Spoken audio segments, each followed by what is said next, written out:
రోహిణి గురించి అందరి ముందు నిజాన్ని బాలు బయట పెట్టడంతోటి ప్రభావతి కాళ్ళ మీద పడి క్షమాపణ అడుగుతున్న రోహిణి చెంప పగలగొట్టి రోహిణికి చుక్కలు చూపించిన ప్రభావతి. అసలు రోహిణి ఏం చేయబోతుంది? ప్రభావతి రోహిణిని ఇంట్లోంచి బయటికి గెంటేస్తుందా? ఇదంతా ఎలా జరగబోతుందో తెలుసుకోవాలనుకుంటే ఇప్పుడే మా ఛానల్ని తప్పకుండా సబ్స్క్రైబ్ చేసుకుని మా వీడియోని ఒక లైక్ చేయండి. పక్కనే ఉన్న గంట సింబల్ మీద క్లిక్ చేసి నోటిఫికేషన్స్ ఆల్లో పెట్టుకోండి. అప్పుడే మేము చేసే వీడియోలు మీకు రోజు వస్తుంటాయి.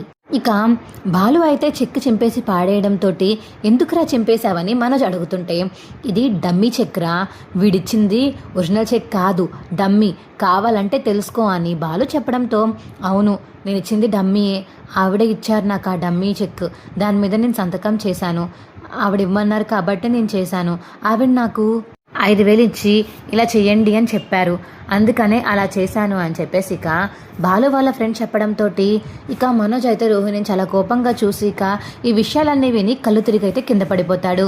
అయ్యయ్యో మనోజ్ అని రోహిణి అంటుంటే, రే ఎలా పడిపోయావేంట్రా అని అక్కడే ఉన్న వాటర్ బాటిల్ తీసి ఇక వాటర్ బాటిల్లో వాటర్ మొహం మీద జల్లుతాడు బాలు.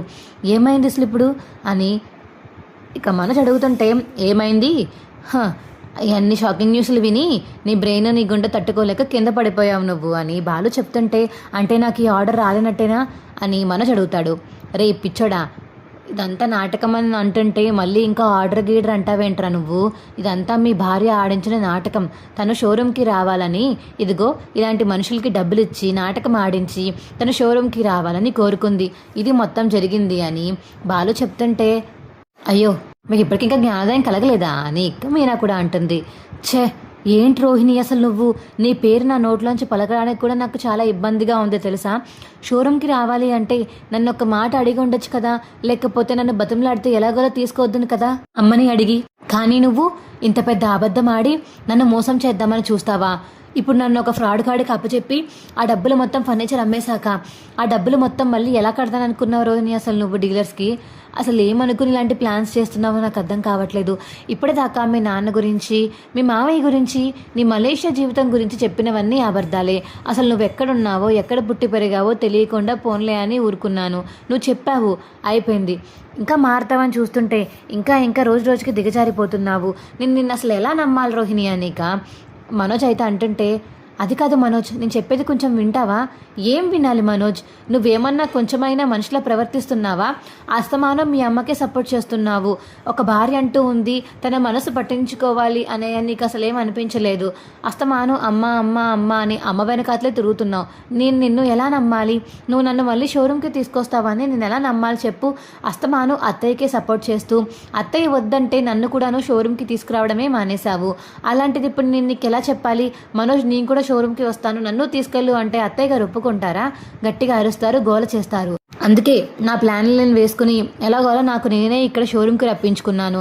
నేను ఇవాళ రాకపోయి ఉంటే అసలు నువ్వు నన్ను ఇక్కడికి తీసుకొద్దువా? లేదు కదా, నేను నిన్న వచ్చాను, ఏమన్నావు? నన్ను వెళ్ళిపోమన్నావు. షోరూంలో ఉంటే నా మొహం చూడడానికి కూడా ఇష్టం లేదన్నావు. కానీ ఈరోజు అదే డబ్బుల కోసం నన్ను లోపలికి రప్పించావు. ఇప్పుడు నేను ఇలా అబద్ధాలని తెలియకపోయి ఉంటే ఏం చేద్దు మనోజ్ నువ్వు? నా గుడి కట్టేద్దు కదా, నిజంగా నా వల్ల ఒక ఆర్డర్ వచ్చి ఉంటాయి అని రోహిణి చెప్తుంటే, ఇంకా ఆపుతావా రోహిణి? ఆడిందే ఒక దొంగ అబద్ధం నాటకాలు, మళ్ళీ ఇప్పుడు దానికి నువ్వు సంజాయించుకుంటున్నావా?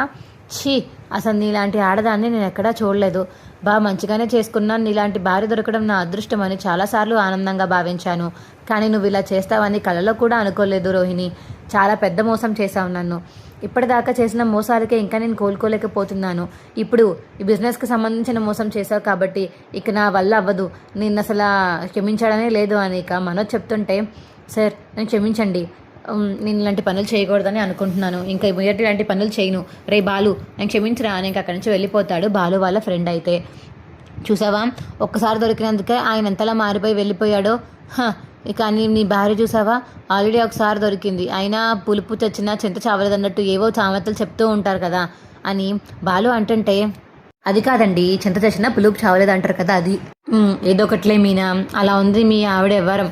చూసావా, అసలు మోసం చేశాను అని పాపం మీ అందరూ బాధపడ్డారని చిన్న గిల్ట్ ఫీలింగ్ కూడా తన కళ్ళల్లో ఏ మూలన నాకు కనిపించడం లేదు. అసలు రోహిణి ఎందుకు ఇలా మోసం చేస్తుందో అర్థం కావట్లేదండి నాకు కూడా అని మీనా అంటుంటే, ఏముంది మీనా, తనకిప్పుడు షోరూమ్కి వచ్చి షోరూంలో తనే ఓనర్గా నించుని అన్ని పనులు తనకి చెయ్యాలని ఉంది. కానీ మనోజ్ మాత్రం చేయనివ్వడం లేదు. అలాగే మా అమ్మ కూడా తిరిగి పంపడం లేదు. మనకి తను ఏం చేస్తుంది?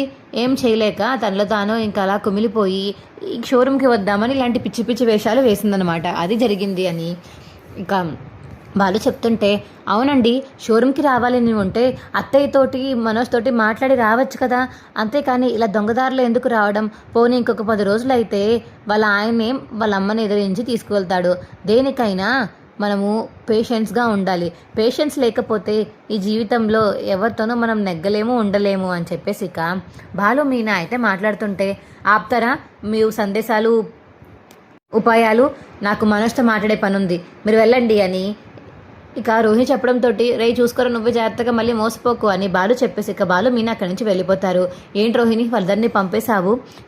నాతో ఇంకా నువ్వు ఏం మాట్లాడాల్సిన పని ఉంది? చేసేయాల్సినవన్నీ చేసేసావు కదా. ఆల్రెడీ ఒకసారి మోసపోయాను, రెండోసారి మోసపోయాను, ఇప్పుడు మూడోసారి ముచ్చటగా మోసం చేద్దాం అనుకున్నావు. కానీ బాలు వాళ్ళు బయటికి రావడం వల్ల వాళ్ళని నిజం స్వరూపాన్ని అందరి ముందు బయట పెట్టారు కాబట్టి సరిపోయింది. లేకపోతే నాకు ఎన్ని లక్షలు లాస్ వచ్చేవి. అవి నువ్వు ఎలా తీరుస్తావు? ఎక్కడి నుంచి తెస్తావు? నువ్వైనా కష్టపడి పని చేయాల్సిందే కదా ఎక్కడైనా సరే. ఛే అని ఇంకా మనోజ్ అంటుంటే, అది కాదు మనోజ్, నేను నీతో పాటు షోరూంలో ఉందామని వచ్చాను. నన్ను అడుక్కుంటుంటే ఎలాగో ఇక్కడికి తీసుకురావట్లేదు, నువ్వు తీసుకురావట్లేదు, అత్తయ్య ఒప్పుకోవట్లేదు.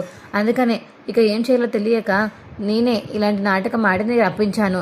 ఈ విషయం అత్తయ్యతో చెప్పకు ప్లీజ్ మనోజ్ అని ఇక రోహిణి అంటుంటే, ఏమో నేను చెప్పినా చెప్పకపోయినా అదిగో నాకన్నా ముందు వెళ్ళిపోయారు కదా బాలు మీనా, కష్టంగా చెప్పేస్తారు అని ఇక మనోజ్ చెప్తుంటే, అది కాదు మనోజ్, నా గురించి నీకు తెలుసు కూడా, ఎందుకు మనోజ్ ఇలా చేస్తున్నావు? ప్లీజ్ మనోజ్, వాళ్ళని ఆపు మనోజ్, చెప్పొద్దని చెప్పు మనోజ్ అని రోహిణి అంటుంటే, బాలుగారు చెప్పే రకంలో నీకు ఏమైనా కనిపిస్తున్నాడా? తనేం చెప్పడని అనుకుంటున్నాను. ఇప్పటిదాకా అమ్మ నీ మీద ఫుల్ కోపంగా ఉంది. ఇప్పుడు నువ్వు మళ్ళీ ఇలాంటి తప్పు చేసావని అమ్మకు తెలిసిందంటే మాత్రం ఇంకా నీ పని అయిపోయినట్టే అని మనోజ్ చెప్తుంటే, అబ్బా దేవుడా అని ఇక రోహిణి భయపడుతూ ఉంటుంది. బాల మీనా ముందు ఇంటికి వెళ్ళిపోతారు. ఆ తర్వాత వెనకాతలే మనోజ్ మరియు రోహిణి కూడా వస్తారు. ఇక రావడంతో, ఏంట్రా అయిపోయిందా? డీలర్షిప్ కుదిరిపోయిందా? డీల్ కుదిరితే డబ్బులు ఇవ్వరా? అడ్వాన్స్గా ఎంతో కొంత ఇస్తారు కదా, ఆ డబ్బులు ఏవి? ఇవ్వరా అని ఇక ప్రభావతి అయితే మనోజ్ని అడుగుతుంటే, డబ్బులు ఉంటేనే కదా ఇవ్వడానికి. రే అక్కుపక్షి నోర్మి అని ప్రభావతి అంటుంది. లేవమ్మా, డబ్బులు ఇవ్వలేదు వాళ్ళు, ఇంకా పడలేదు. లేదమ్మా లేదు, డీల్ ఓకే అవ్వలేదు అని మనోజ్ చెప్తుంటే, ఎందుకు డీల్ ఓకే అవ్వలేదు అని ప్రభావతి అడుగుతుంటే, నీకు డబ్బులు ఏమన్నా ఎక్కువైపోతే నాకు ఇచ్చేయచ్చు కదా, నేను దాస్తాను కదా, ఎందుకని డీల్ ఓకే చేయలేదు మీరు అని ప్రభావతి మళ్ళీ అడుగుతుంటే, మనోజ్ మాత్రం ఏం చెప్పకుండా అలా సైలెంట్గా నించుని ఉంటాడు. అప్పుడే ఇక బాలు అయితే, వాడు డబ్బులు దాచుకోవడానికి ముందు వాడు చెప్తేనే కదా అని బాలు అంటుంటే, ఏం చెప్పాలి? నిజం దాచాడు అని బాలు చెప్పడంతో, ఏం నిజం దాచావురా? ఇంకేం నిజం దాచావురా? ఏమైంది? నిజంగానే డీల్ మొత్తం క్యాన్సిల్ అయిపోయిందా? చెప్పు మనోజ్ అని ఇక ప్రభావతి అడిగేసరికి, అవునమ్మా డీల్ మొత్తం క్యాన్సిల్ అయిపోయింది. ఎలారా? ఎందుకు క్యాన్సిల్ అయింది? అది ఒక పెద్ద కథలేమ్మా. వాళ్ళ దగ్గర అమౌంట్ సరిగ్గా లేదు. మళ్ళీ ఒకవేళ డీల్ ఇచ్చాక వాళ్ళు అమౌంట్ కట్టకపోతే మొత్తం పోతుందని మేమే ఆపేశాము అని మనోజ్ చెప్తుంటే, అన్నీ అబద్ధాలేనమ్మా అని బాలు అంటాడు. ఏంటి? ఏం అబద్ధాలు? అసలు వాడికి వచ్చింది డీలే కాదు. రోహిణి పురమాయించిన మనిషి వెళ్ళి ఇలా డీల్ కావాలి అని నాటకాలు ఆడాడు. తీరా చూస్తే వాడు మా ఫ్రెండే. తీరా చూస్తే వాడు డబ్బులు తీసుకుని ఇలా చేసేవాడని తెలిసింది. వాడి దగ్గర చెక్ కూడా ఆఖరికి డమ్మీ చెక్కే. ఆ డమ్మీ చెక్తోనే నాటకాలు ఆడి రోహిణి చెప్పడం వల్ల ఆ డమ్మీ చెక్ తీసుకువెళ్ళి అక్కడ ఇవ్వడం వల్ల మనోజ్ గారు ఇప్పుడు పెద్ద చాలా ఫాల్ట్ పడేవాడు. వాడికి చాలా ఫ్రాడ్ తగిలి ఆ ఫ్రాడ్ డబ్బులు మొత్తం మళ్ళీ వీడే కట్టాల్సి వచ్చేది. అందుకని మేము ఆపేశామమ్మా, ఇదంతా రోహిణి చేసిన నాటకం వల్లే అయ్యింది అని ఇక ప్రభావతి అయితే ఒకసారిగా షాక్ అయిపోయి రోహిణి అలా చూస్తూ ఉంటుంది. ఏంటిది? అసలు ఏం జరుగుతుంది ఇక్కడ? సరిగ్గా చెప్పి చావండ్రా. అసలు నీకెలా తెలుసు? నువ్వెందుకు వాళ్ళ షోరూమ్కి వెళ్ళావు అని ప్రభావతి అడిగేసరికి, మా ఫ్రెండ్ గాడు జాబ్ చూడమని నన్ను పిలిచాడు. తీరా చూస్తే వాడితో మాట్లాడడానికి వెళ్తే ఆఖరికి తెలిసింది ఏంటంటే, వాడు ఇలా ఒక షోరూమ్కి వెళ్ళి ఫర్నిచర్ బుక్ చేశాడని, ఆ ఫర్నిచర్లో బుక్ చేసిన ఫర్నిచర్ ఏం పేరు అడిగితే ఇగో ప్రభావతి ఫర్నిచర్స్ అని చెప్పాడు. అందుకని అసలు ఏం జరుగుతుందా అని వాడు వెనకట్లే వెళ్ళడం వల్ల మాకు తెలిసింది ఏంటంటే మొత్తం చేసింది రోహిణి అని. రోహిణి తనకి డబ్బులు ఇచ్చి డబ్బున్న వాళ్ళ యాడ్ చేయమని ఇలా షోరూంలో ఉన్న సామాన్లు ఆర్డర్ చేయమని, రోహిణి ఉంటేనే ఆ షోరూంలో ఐటమ్స్ అన్నీ మేము తీసుకుంటాము అన్నట్టుగా చెప్పించింది డబ్బులు ఇచ్చి ఆ అబ్బాయికి ఇంకా డబ్బులు కావాలి కదా అని ఆ డబ్బుల కోసం కక్కుర్తిపడి కారు సూటు రెంట్కి తీసుకుని మనోజ్ గారి దగ్గరికి వెళ్ళి ఆ ఆర్డర్ బుక్ చేయడం వల్ల ఇంటికి వచ్చి రోహిణి వస్తేనే అవుతుంది అన్నట్టుగా మనోజ్ చేశాడు. తను చెప్పినట్టుగానే తను చెప్పి చేతుల్లో జరిగినాయి మొత్తం అన్నీ. రోహిణి చేసింది ఆఖరికి. ఇక నువ్వు పంపేశావు. మనోజ్తో పాటు షోరూమ్కి వెళ్ళిపోయింది. అక్కడ నేను ఇదిగో మా ఫ్రెండ్ అందరం కలిసి వెళ్ళడంతో ఇక రోహిణి బండారని మొత్తం నా ఫ్రెండ్ చెప్పడంతో నేను కూడా బయట పెట్టాను మనోజ్ గారి ముందు. వాడు మాత్రం ఇంటికి వచ్చి మళ్ళీ వాళ్ళ పెళ్ళాన్ని సపోర్ట్ చేస్తూ సైలెంట్గా ఉండిపోయాడు అని ఇక బాలు చెప్పడంతో అవునత్తయ్య నేను కూడా ఉన్నాను షోరూంలో, నాకు కూడా మొత్తం అర్థమైంది అక్కడ ఏం జరిగిందో అని మీనా చెప్తుంది. ఏంటే రోహిణి మళ్ళీ ఇలాంటి పిచ్చి పని చేస్తావా? మొన్నే కదా బామ్మగారు వచ్చి అందరి ముందు నిజం చెప్పమని చేతిలో హారతి పెట్టి మరీ ఇంకే తప్పులు చేయలేదు అని చెప్పేసి ఆ చేతిని హారతిని ఆపి మరీ కబుర్లు చెప్పావు. ఇవాళేంటి ఇంత పెద్ద మోసం చేద్దామనుకున్నావా? నా కొడుకుని మళ్ళీ అప్పుల పాలు చేద్దామనుకున్నావా? అసలు ఎంత ధైర్యం నీకు? వాడు నాకు సపోర్ట్ చేస్తూ మాట్లాడాలని నువ్వు ఇలా అప్పుల పాలు చేద్దామనుకున్నావా నా కొడుకుని అని చెప్పేసి ఇక ప్రభావతి అయితే చాలా కోప్పడుతుంది రోహిణి మీద. అలా కాదత్తయ్య, నేను కావాలని చేయాలనుకోలేదు. నన్ను మీరు షోరూమ్కి పంపట్లేదు. షోరూంలో స్టాఫ్ అందరూ నాకు కాల్ చేసి షోరూమ్ అస్సలు రన్ అవ్వట్లేదు మేడం, అస్సలు బాగాలేదు, మళ్ళీ క్లోజ్ చేయాల్సి వచ్చేస్తుందేమో అన్నట్టుగా నాకు స్టాఫ్ కాల్ చేసి చెప్పడం వల్ల ఇంకేం చేయాలో తెలియక అందుకని నేను షోరూమ్కి వెళ్ళాను అత్తయ్య. కానీ మనోజ్ అసలు ఏమాత్రం కూడా కనీసం అందులో పనిచేసే పని వాళ్ళకి ఇచ్చినంత వాల్యూ కూడా నాకు ఇవ్వలేదు. నాకు ఇవ్వకుండా చాలా తక్కువగా చూశాడు. నువ్వేం రానవసరం లేదు వెళ్ళిపో అన్నట్టుగా మాట్లాడాడు. అందుకని నా వాల్యూ తెలియాలి కదా అని నేను లేకపోతే అసలు షోరూమ్ ఎలా రన్ అవుతుందో అని తెలుసుకోవడం కోసమని అలా ఒక ఆవిడకి ఇలా రమ్మని చెప్పాను, ఇలా ఒక ఆయనకి డబ్బులు ఇచ్చి రమ్మని చెప్పాను, అందుకే ఇలా చేశాను అత్తయ్య అని. ఇక రోహిణి అయితే నిజాన్ని ఒప్పేసుకుంటుంది. చూసావమ్మా ఆ మొత్తం ఇలాంటి పనులు చేసిందని ఎంత ధైర్యంగా ఒప్పుకుందో. చిచ్చి, అయినా ఇలాంటి దాన్ని కొడలుగా చేసుకున్నందుకు మీరు చూసుకోవాలి అని చెప్పేసి ఇక బాలు మరియు ఇంట్లో వాళ్ళందరూ అంటుంటే చూసావా నేను ఇష్టపడి కోడలి కింద చేసుకున్నందుకు నాకు మంచి కనకారమే అప్పచెప్పావే కోడలి కింద. ఆ శృతికి రవి ఇద్దరు ప్రేమించి పెళ్లి చేసుకున్నారు. మీనాకి బాలుకి అసలు పడదు. మనోజ్ గారు లేక మీనాకి బాలుకి ఇచ్చి పెళ్లి చేయాల్సి వచ్చింది. నిన్ను మాత్రం నేను కోరి మరి తెచ్చుకున్నాను కదా రోహిణి. అసలు ఇలా ఎలా మోసం చేయాలనిపిస్తుందో నాకు అర్థం కావట్లేదు. అప్పుల పాలు అయ్యేది నీ మొగుడే కదా. అప్పుల పాలు అయితే అప్పుడేం చేస్తావు? చెప్పు రోహిణి అని చెప్పేసి ఇక ప్రభావతి అడుగుతుంటే అత్తయ్య అది అంటే అలా అనుకోలేదు, నేను ఇక క్యాన్సిల్ చేసేద్దాము, చెక్ బౌన్స్ అవుతుంది అని, ఫర్నిచర్ రిటర్న్ తెచ్చేసుకుందామని, నేను ఇంకా అలా షోరూమ్కి అలవాటు అయిపోతాను కదా అని అనుకున్నాను అత్తయ్య. డబ్బుల గురించి ఏమీ ఆలోచించలేదు అత్తయ్య నేను అని ఇక రోహిణి చెప్తుంటే నోరు మీవే అని ఇక రోహిణి చంప పగలగొడుతుంది ప్రభావతి. అత్తయ్య అంత గట్టిగా కొట్టారేంటి అత్తయ్య? కొట్టాలా చంపాలా ఇంకేమైనా చేయాలా? నేను అసలు మనిషివైనా మొగుడు బాగు కోరుకోవాలి ఏ భార్య అయినా సరే, కానీ నువ్వు మొగుడు ఎప్పుడు అప్పుల పాలు అయిపోవాలని మోసపోవాలన్నట్టుగా చూస్తున్నావురా మోసగతిదానివి నువ్వు. నా కొడుకు అసలు నేను ఎందుకు పెళ్లి చేశానా అని ఇంతలా బాధపడేలా చేస్తావని, అలాంటి ఒక రోజు వస్తుందని ఎప్పుడూ ఊహించలేదు. ఎప్పుడు చూసినా ఎప్పుడు ఇలాంటి తప్పులే చేస్తూ ఉంటావు. నీకు అంతగా డబ్బులు కావాలంటే మీ ఆయన అడుగు, అంతేకాని ఇలా ఇంట్లో డబ్బులు తీసుకువెళ్ళి బయట ఇవ్వడం, వాళ్ళకి వాళ్ళ వడ్డీలు కట్టుకోవడం అవసరమా మనకి ఇవన్నీ అని చెప్పేసి ఇక సత్యం ప్రభావతి వాళ్ళందరూ ఇక రోహిణికి చెప్తారు. అత్తయ్య ప్లీజ్ అత్తయ్య నన్ను క్షమించండి అని. రోహిణి ఎంత అడుగుతుందా, లేదు ఇంట్లోంచి బయటికి వెళ్ళిపో, నువ్వు అస్సలు ఇంట్లో ఉండడానికి వీలు లేదు అని ప్రభావతి అంటుంది. అత్తయ్య ప్లీజ్ అత్తయ్య, నేను ఎక్కడికి వెళ్ళాలి అత్తయ్య, నాకు విద్య తప్ప ఇక్కడ ఎవ్వరు లేరు అత్తయ్య, ప్లీజ్ అత్తయ్య అని రోహిణి ఎంత అడుగుతున్నా బయటికి పోవే అన్నట్టుగా ప్రభావతి మాట్లాడుతుంది. అత్తయ్య ప్లీజ్ అని ఇక కాళ్ళ మీద పడి క్షమాపణ చెప్తుంది రోహిణి. అయితే అది చూసి ప్రభావతి మనసు ఇంచు కూడా కరగదు. ఏంటే నువ్వు కాళ్ళ మీద పడిపోయి క్షమాపణ అడిగేస్తే నేను క్షమించడం ఆపేస్తాను అనుకున్నావా? అస్సలు క్షమించను నేను పోయినసారి చేసిన దానికి ఇంకా గుండెల్లో ఆ పగ రగులుతూనే ఉంది. మళ్ళీ ఇప్పుడు సిగ్గు లేకుండా రెండు తప్పు కూడా చేసి మళ్ళీ ఇలా పిచ్చి పిచ్చి పనులు చేస్తున్నారు మీరు. అసలు మిమ్మల్ని ఏమనాలో కూడా నాకు అర్థం కావట్లేదు అని ఇక ప్రభావతి అయితే అంటుంటే అత్తయ్య నేను కావాలని చేయలేదని చెప్తున్నాను కదా అత్తయ్య. అవునమ్మా అవును, నువ్వేది కావాలని చెయ్యవు, నువ్వన్నీ మంచి పనులే చేస్తావు కదా. మేమే పాపం తెలియక నువ్వు మంచిదాన్ని అనుకుని మేమే చెడ్డవాళ్ళం అయిపోతున్నాము.